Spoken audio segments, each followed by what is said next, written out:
de nuestro organismo que se dedican a varias funciones. Una de ellas es a evitar que nos infectemos por gérmenes comunes, por ejemplo, ¿no?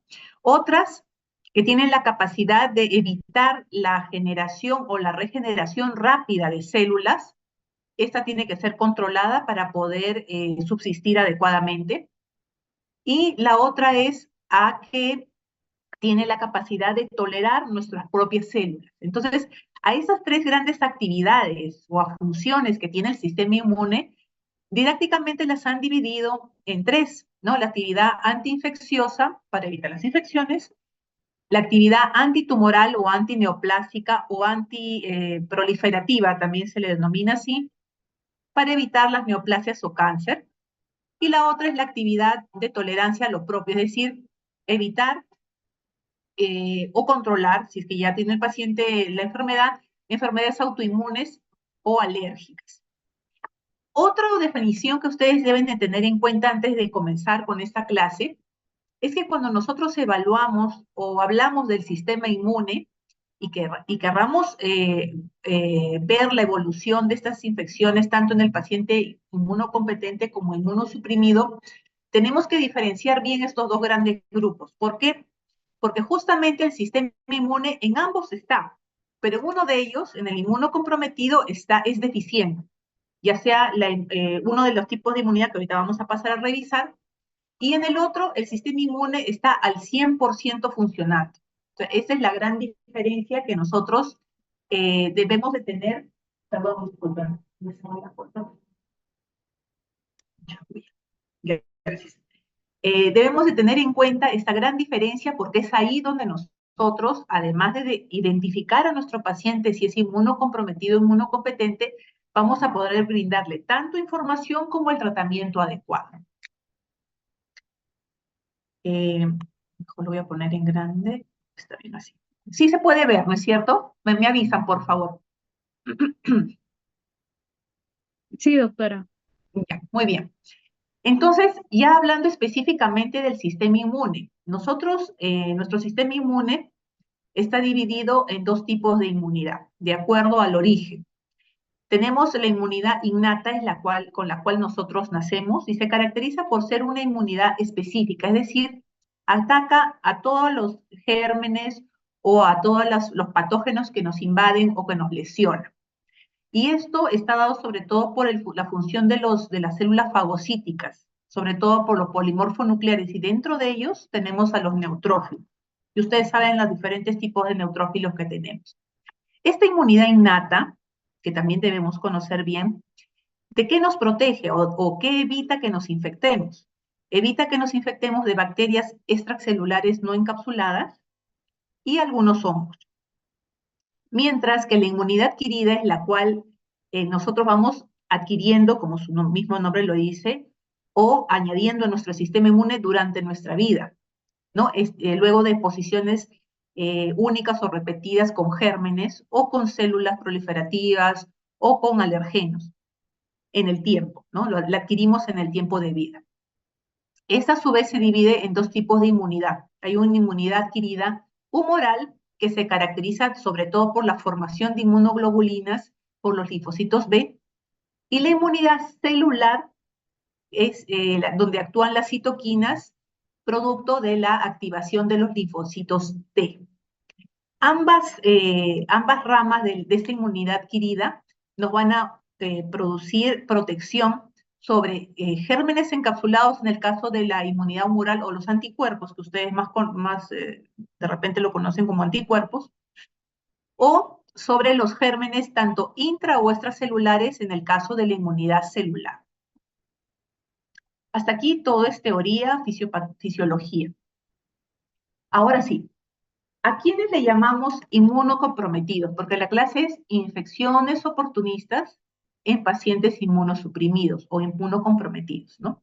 Entonces debemos de tener en claro que es el gran grupo de pacientes que ya sea que nazcan con inmunidad alterada desde nacimiento o que adquiramos en el tiempo de nuestra vida la inmunosupresión o el inmunocompromiso. En este gran grupo de pacientes, ¿a quienes tenemos? A los neonatos en donde no han desarrollado todavía una inmunidad adquirida per se, a los adultos mayores que ya teniendo inmunidad innata y adquirida, esta adquirida ha perdido ya la fuerza o no está funcionando al 100%, ya sea por la vejez propia o por deterioro de este sistema inmune secundario a sus patologías o comorbilidades. Otro gran grupo de pacientes inmunocomprometidos son los pacientes oncohematológicos, ¿no? Son los pacientes que presentan algún tipo de neoplasia, ya sea por órgano sólido o hematopoyético. Los pacientes trasplantados también están dentro de este grupo de pacientes inmunocomprometidos, órganos sólido o hematopoyético, como les mencionaba. También trasplantados o pacientes oncohematológicos que hayan recibido quimioterapia o radioterapia, también están dentro de este grupo.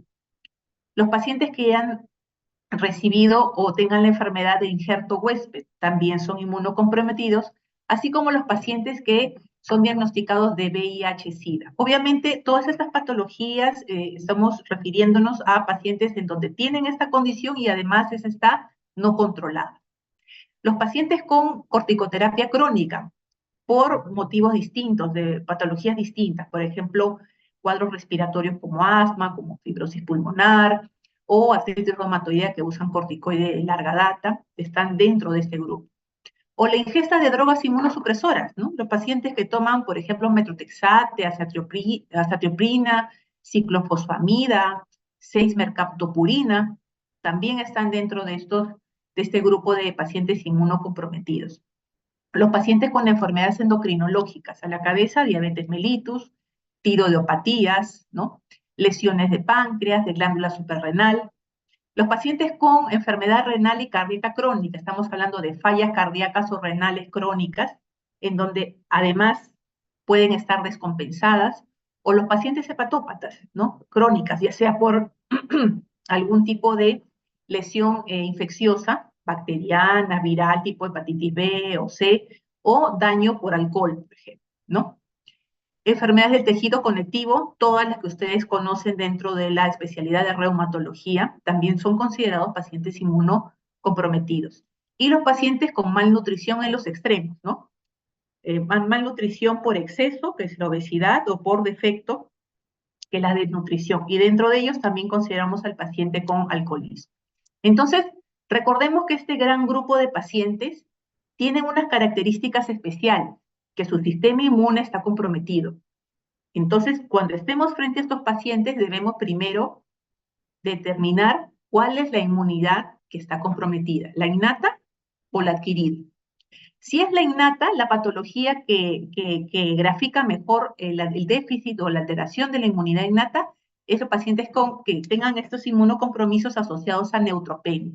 Y esto me indica, pues, deficiencia tanto de la cantidad de fagocitos como de la función del fagocito. Mientras que estos pacientes inmunocomprometidos, si tienen compromiso de las gamma globulinas, o sea, de los anticuerpos, que puede ser deficiencia humoral o deficiencia de la inmunidad celular con linfopenia, caracterizan al grupo de pacientes inmunocomprometidos en donde la falla es la inmunidad adquirida, ¿no? Entonces, teniendo esto claro, ya vamos a poder pasar a la siguiente lámina. Hablemos de los pacientes inmunocomprometidos en donde su inmunidad innata está alterada. Habíamos dicho que lo que caracteriza esto es la neutropenia. Y ustedes saben que los neutrófilos son glóbulos blancos, ¿no? Son leucocitos, un tipo de leucocitos que tienen la capacidad de fagocitar. Y sobre todo, de protegernos o de combatir bacterias extracelulares que no están encapsuladas, o sea, las encapsuladas son más difíciles de erradicar. En el caso de la inmunidad innata, nos libera o nos protege de bacterias extracelulares no encapsuladas y algunos hongos levaduriformes y filamentosos. Por lo tanto, cuando nosotros hablamos de neutropenia, estamos asumiendo que el paciente tiene la inmunidad innata venida menos, es decir, el componente fagocitario está menos del 100%, no está trabajando adecuadamente. ¿Cómo podemos clasificar a nuestros pacientes con neutropenia? Al examen de laboratorio le pedimos un hemograma y vemos dentro del recuento leucocitario la cantidad de neutrófilos. Si los neutrófilos están menos de 1000, consideramos al paciente como una neutropenia significativa. Menos de 500 neutrófilos se convierte en severa, y si el paciente tiene menos de 100 neutrófilos, la neutropenia se convierte o se clasifica en muy severa.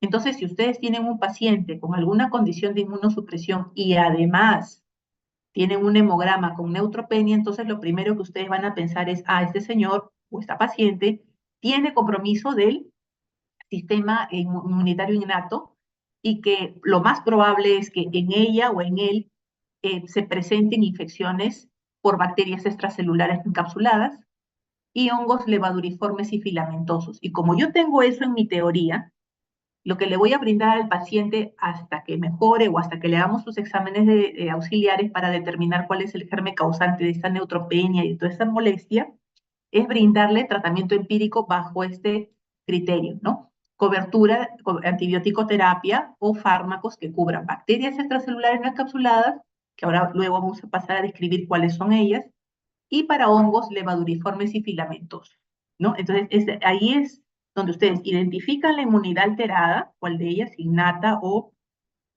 adquirida, y luego le brindan tratamiento, ¿no? Además de realizarle otros exámenes, por supuesto. Entonces, los pacientes que sobre todo son muy susceptibles a lesiones de este tipo de gérmenes son los pacientes con leucemia aguda, o los que están en quimioterapia o radioterapia, o tienen anemia plástica, o están sometidos a trasplante de órganos, sólido o hematopoyético. Entonces, los pacientes con neutropenia son más susceptibles, habíamos dicho, a la infección por bacterias extracelulares no encapsuladas. ¿Cuáles son estas? Tenemos dentro de este grupo, tres subgrupos más: bacilos gram negativos anaerobios, es decir, el E. coli, Klebsiella, Enterobacter y las no enterobacterias como la Pseudomonas, el Acinetobacter y el Streptococcus maltophilia. Entonces, tenemos que pensar en coberturar o brindar antibiótico terapia o fármacos que cubran estos gérmenes. También algunos cocos gram positivos aerobios como el Staphylococcus aureus o coagulasa negativo, los Enterococcus fecalis y Faecio. Y también a los anaerobios, como la familia de Clostridium, ¿no? Clostridium perfringens, Septicum difficile. Y dentro de los hongos, en este gran grupo de pacientes tenemos que pensar en cándida, ya sea albicans o no albicans, y los hongos filamentosos como lo son el Aspergillus, el Mucor y el Fusarium. Entonces, teniendo ese concepto de si es inmunocompetente o inmunosuprimido, luego es inmunosuprimido, qué tipo de inmunidad está alterada, nosotros vamos a poder brindarle tratamiento adecuado de forma empírica hasta que se defina cuál es el agente etiológico que está produciendo esta alteración. Los focos de infección en un paciente con neutropenia son muchísimos, ¿no? Sobre todo la vía respiratoria, a nivel bacteriemias y gastrointestinal, sobre todo. El diagnóstico, ¿cómo llegamos al diagnóstico? Además de la evaluación clínica, evaluaciones de laboratorio, sobre todo cultivos. Eso es lo que nos va a orientar a determinar cuál es el agente etiológico, y exámenes de imágenes para determinar la magnitud de la lesión. Un examen de imágenes no me da etiología, pero sí me orienta a ver dónde está la lesión, la magnitud de la lesión y en el tiempo cómo va mejorando con mi tratamiento la lesión, si va disminuyendo o va aumentando. Entonces, cuando tengamos ya definido bien qué es lo que tiene el paciente, tiene una neutropenia, ya le he brindado tratamiento y ha determinado el agente etiológico, le puedo brindar tratamiento específico. Pero mientras llegan los resultados del laboratorio, porque muchas veces los cultivos demoran, o teniendo el germen, a veces los cultivos nos lo informan como negativos, nosotros tenemos que brindar al paciente dentro de las primeras 2 horas, por lo menos, tratamiento para la causa de fiebre, con los gérmenes, o de tratamiento empírico para los gérmenes que ya hemos hablado. Cuanto más tiempo pasa, la mortalidad aumenta porque se va complicando. Eso sí es importante. Ahora, el tratamiento antibiótico y antimicótico puede ser brindado como monoterapia o en combinación con otros antibióticos, ¿no? En monoterapia podemos usar de inicio, de forma empírica, piperacilina tazobactam, cefepime y los carbapenems, ¿no? Y en combinación, la misma relación de fármacos monoterápicos asociados a aminoglicósidos, dependiendo de la función renal, siempre regulando la función renal del paciente. A su vez, si ustedes consideran que hay una colección o hay un absceso o hay otra intervención de otro germen distinto a las bacterias que hemos señalado y a los hongos, ustedes pueden ir añadiendo cobertura farmacológica.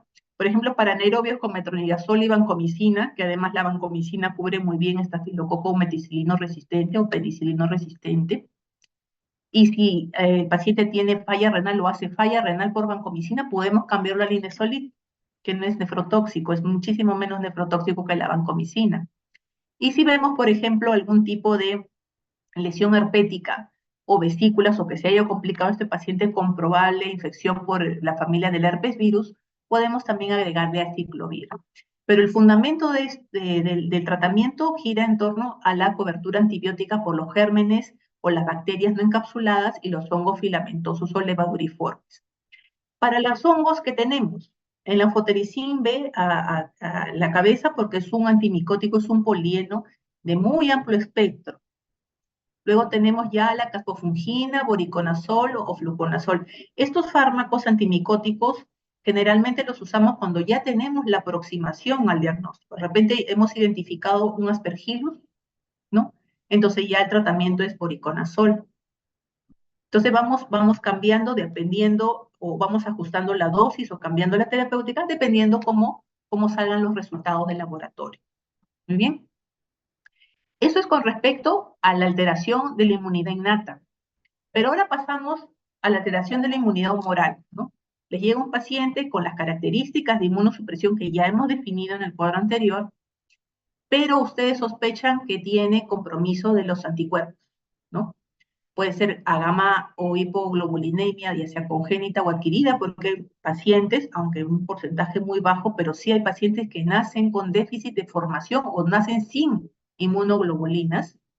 Los pacientes que tienen asplenia, o sea, ausencia de función nula, sobre todo, por ejemplo, los pacientes con lupus o hiposplenia, ¿no? Una función disminuida, o los pacientes esplenectomizados por cualquier causa, ¿no? Puede ser por una neoplasia renal, por ejemplo, que accede a vaso, o una lesión propia del vaso, por ejemplo, en un accidente o un trauma abdominal cerrado, también los cirujanos para evitar el sangrado intraabdominal prefieren retirar el vaso si es que es una emergencia médica, o en los pacientes con mieloma múltiple y en las leucemias, ¿no? En este grupo habíamos dicho que ya nos olvidamos un poco de las bacterias no encapsuladas y cuando hablamos de inmunidad humoral hablamos ya de que a estos pacientes los gérmenes oportunistas son las bacterias encapsuladas. ¿Y cuáles son las bacterias encapsuladas? El neumococo, el meningococo, el Haemophilus influenza y el criptococo en el caso de las micosis, criptococo neoformes, ¿no? La producción de la enfermedad en estos pacientes puede ser igual en cualquier órgano o sistema de la economía del ser humano, en este caso de los pacientes con inmunosupresión, sobre todo las neumonías y el compromiso del sistema nervioso central como meningoencefalitis, ya sea aguda o crónica. Entonces, en este gran grupo de pacientes, además de brindarle tratamiento específico cuando ya están con el cuadro, con la enfermedad, si es que, por ejemplo, tenemos un paciente que va a requerir esplenectomía, entonces yo digo, ya, este señor, bueno, al momento de retirarle el vaso ya no va a producir anticuerpos, ¿no? Entonces, tengo que protegerlo previamente en este caso con vacunas contra neumococo, contra influenza B, Haemophilus influenza tipo B, meningococo y el virus de la influenza. Y darle profilaxis con fluconazol, si es que se requiere, ¿no? Esto es en el caso de que nos dé tiempo para nosotros poder hacerle una prevención vacunal. Pero si son casos en donde ya el paciente ya tiene la enfermedad y el compromiso es tumoral y ya viene con la enfermedad y con el compromiso de vía respiratoria o vía del sistema nervioso central, entonces ahí sí tenemos que actuar. Nos olvidamos de las vacunas y tenemos que actuar agregándole o indicándole cobertura antibiótica. ¿no? Ahora, ¿qué grupo poblacional tendría la inmunidad celular alterada, ¿no? Es decir, viene a ser el otro lado. Son los pacientes con linfoma Hodgkin y no Hodgkin, los pacientes con corticoterapia crónica, los trasplantados, los pacientes con VIH-Sida, o que toman drogas inmunosupresoras que ya habíamos dicho, por ejemplo, el metrotexate, la sulfasalacina, la azatioprina.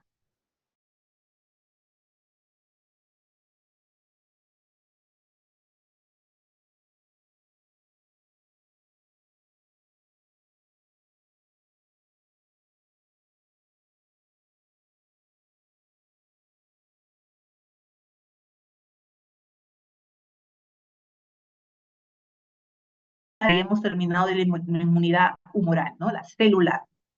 En este grupo tenemos dentro de los microorganismos intracelulares, permítanme leerles, las bacterias tipo Salmonella typhi y la no typhi, las micobacterias tuberculosas y las que no son, la listeria, monocitógenes, los virus de la familia del herpes viridae, está el Epstein-Barr virus, citomegalovirus, virus del simple tipo 2 o 1, virus de varicela zoster y el otro grupo de virus ADN de la hepatitis B.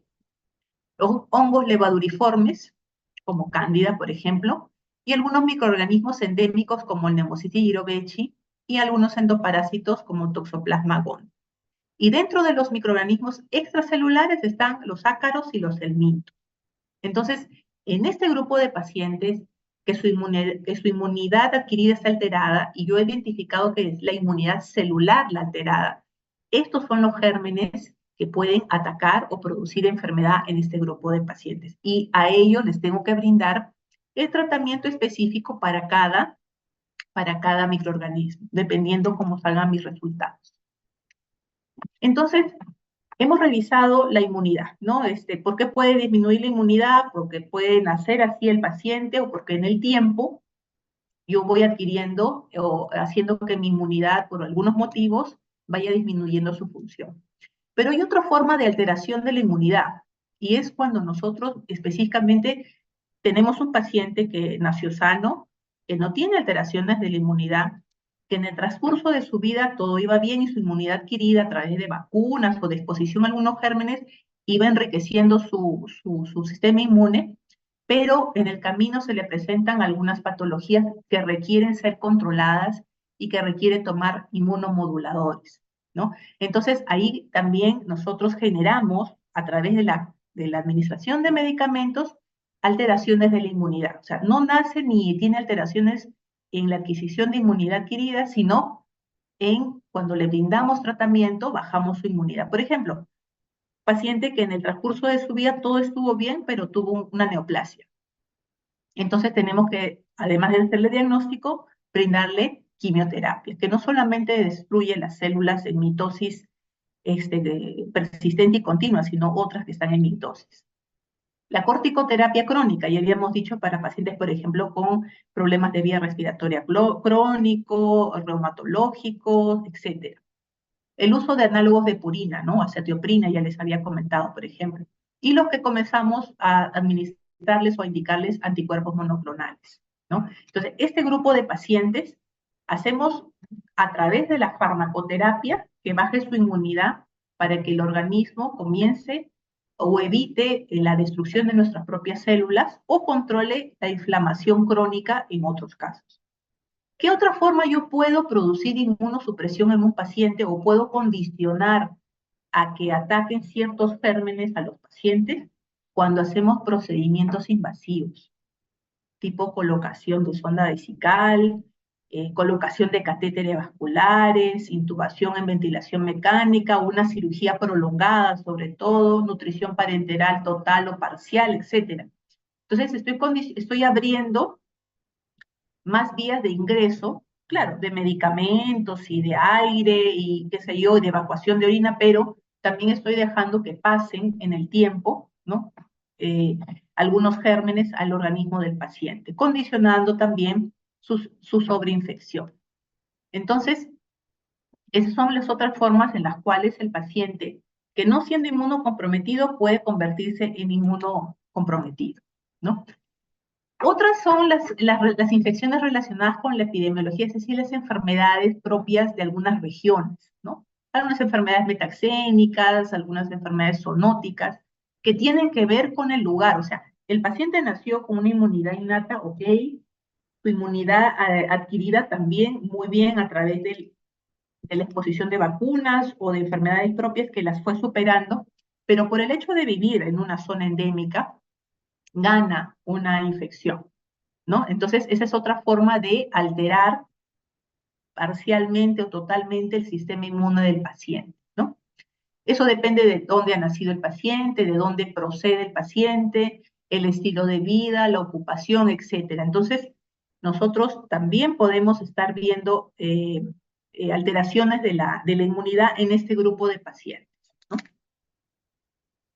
Entonces, en todos los casos, ya sean los pacientes que tenemos alteración de la inmunidad innata, adquirida o producida por fármacos, por catéteres, o que provienen de zonas endémicas de patologías ya conocidas, lo que tenemos que hacer en ellos es educar al paciente. Es decir, el paciente inmunosuprimido que sale de un cuadro infeccioso, que mejora, que le damos de alta, además de su medicación, además de sus indicaciones de tratamiento, además de sus controles, le tenemos que decir que ya el estilo de vida que va a tener que adaptar va a ser distinto.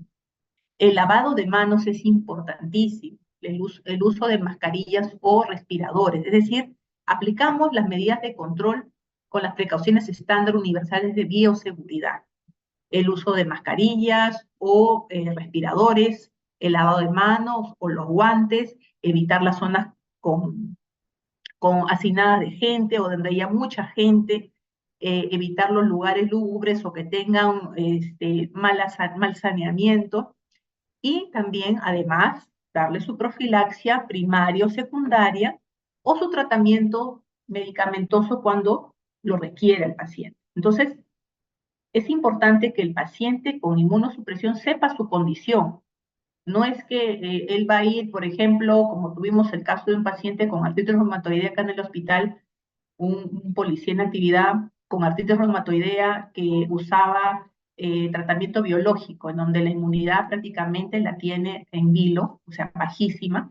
El paciente se fue muy bien a distraerse y se metió en la cueva de las lechuzas y estuvo gran tiempo en esa zona, en donde hay aves y en donde defecan, y sabemos que muchos estos excrementos contienen hongos, y esos ambientes cerrados donde los turistas suelen ir, pues para un paciente con inmunosupresión no es el lugar adecuado ni siquiera para visitar, no solo para mirar de lejos. Y este señor al final vino con un cuadro de fiebre, malestar general, dolor abdominal, y al final se le diagnosticó una aspergilosis, ¿no? Entonces, ya tiene que cambiar el estilo de vida del paciente. Puede ir de viaje, sí, usar mascarillas, lavarse la mano, no puede estar en sitios cerrados, no puede hacer una limpieza de casa si es que no tiene estos aditamentos de protección de vía respiratoria para evitar, ¿no?, la transmisión de infecciones por vía respiratoria, o a través del contacto, ¿no? Por ejemplo, herpes, o tener un familiar con varicela o con herpes zóster y es que se dedica a curarlo, no. Si no hay otra persona, entonces me usa guantes, una mascarilla y unos lentes de protección. Claro, parece aparatoso, ¿no? Pero después vemos el beneficio de realizar estas actividades versus lo que pudiera pasar con el paciente o la secuela que podría dejar estos gérmenes. Que si bien estos gérmenes en un organismo inmunocompetente no pasa nada, es decir, nuestro mismo organismo lo detiene y lo elimina, en el paciente con compromiso del sistema inmune no es así. No, el germen infecta al paciente y está buscando el menor momento de baja para comenzar a dar enfermedad. Y muchas veces la enfermedad del paciente inmunocomprometido versus la misma enfermedad en un paciente inmunocompetente se comportan de forma distinta. Y muchas veces en el inmunosuprimido es más difícil de encontrar porque no es muy florido en algunos sitios. Entonces, importante la prevención, el uso de las normas de bioseguridad estándar. Muy bien, y bueno, si ustedes tienen ya el germen y lo determinan, el tratamiento que ya hemos señalado anteriormente. Eso sería todo. No sé si tienen alguna pregunta, alguna duda acerca de esta clase.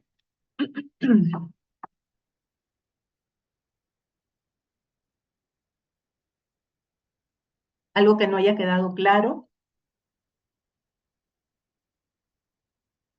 Todo claro, doctora. Muy bien. Entonces, si está todo en orden, estamos dando ya por culminada la clase que se iba a dictar el día viernes, cuyo tema es infecciones oportunistas en el paciente inmunosuprimido, y nos estamos viendo en otra ocasión. Muchas gracias. Muchas gracias, doctora. Hasta luego. Luego, Muchas gracias. gracias, doctora. Gracias a ustedes. Nos vemos.